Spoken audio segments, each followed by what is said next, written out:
தமிழர்களுக்கு இசைன்றது வெறும் ஒரு கலை இல்லை, அது ஒரு நிலம், ஒரு உணர்வு, ஒரு வாழ்க்கை முறை. அனைவருக்கும் தமிழ் வணக்கம். இது தமிழ் குரல். நான் உங்கள் பாலா. இன்னைக்கு ஜூன் 21 உலக இசை நாள். 1982 பிரான்ஸ்ல தொடங்கப்பட்ட இந்த நாளோட நோக்கம் இசையை ஒரு அரங்கத்துக்குள்ள அடக்கி வைக்காம அதை மக்கள்கிட்ட கொண்டு போய் சேர்க்கறது தான். ஆனா ஒரு நிமிஷம் வச்சு பாருங்க, தமிழர்களுக்கு இசைன்றது ஒரு நாள் கொண்டாட்டமா? இல்ல. 2000 ஆண்டுக்கு முன்பாகவே தமிழர்கள் இசையை வாழ்க்கையின் ஒரு பகுதியா வாழ்ந்தவங்க. இன்னைக்கு நம்ம மனநிலைக்கு ஏற்ற மாதிரி பல பாடல்களையும் இசைகளையும் தேடி தேடி கேட்கிறோம். ஆனா அன்றைய தமிழர்கள் அவங்களோட ஒரு உணர்வுக்கும் ஒரு இசையை உருவாக்கி வச்சிருந்தாங்க. நிலங்களை 5 திணைகளா பிரிச்சலோட நிற்காம அந்த 5 திணைகளோட உணர்வுகளுக்கு ஏற்ற மாதிரி இசை கருவிகளும் பண்களையும் உருவாக்குனாங்க. குறிஞ்சி திணைக்கு மகிழ்ச்சியான யாழ் இசை, முல்லை திணைக்கு காத்திருப்பின் அமைதியை உணர்த்தும் குழல், மருத திணையில விவசாயம் குடும்ப வாழ்க்கையை உணர்த்தும் முழவு இசை, நெய்தல் திணையோட பிரிவும் ஏக்கத்தையும் உணர்த்த விலரி யாழ், வாழை திணையோட பயணத்தையும் துயரத்தையும் உணர்த்த முரசு.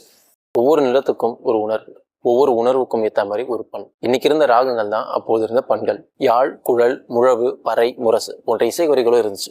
ஆனா இந்த இசைக்கருவிகள் வெறும் பொழுதுபோக்குக்கான கருவிகளா மட்டும் இல்லை, அது வாழ்க்கைக்காகவும் காதலுக்காகவும் துக்கத்துக்காகவும் உழைப்புக்காகவும் தான் இருந்துச்சு.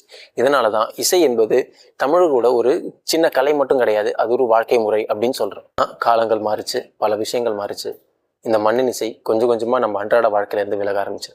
அப்படி விலகி இருந்த மண்ணின் இசையை இந்த தலைமுறைக்கு ஏற்ற மாதிரி அந்த ஒலிகளை மறுபடியும் கொண்டு வந்து சேர்த்ததுல முக்கிய பங்கும் இளையராஜா அவர்களுக்கு இருக்கு. இளையராஜா அவர்களுக்கு முன்னாடி கிராமிய இசைகள் இருந்துச்சு. ஆனா இளையராஜா அப்புறம் தான் ஒரு கிராமமே இசையா மாறிச்சு.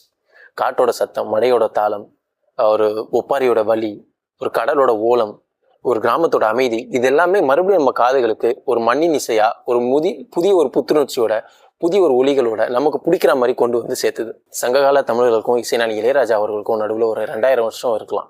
ஆனா 2 பேரையும் ஒன்று சேர்க்கறது ஒரே ஒரு விடயம் தான், அது இந்த மண்ணின் இசை. உலக இசை நாள் 1982 பிரான்ஸ் நாட்டில் பிறந்திருக்கலாம். ஆனா இசையோடவே வாழ்ந்த ஒரு நாகரிகம் தமிழர்கள்கிட்ட பல்லாயிரம் வருடங்களுக்கு முன்னாடியே இருந்திருக்கு.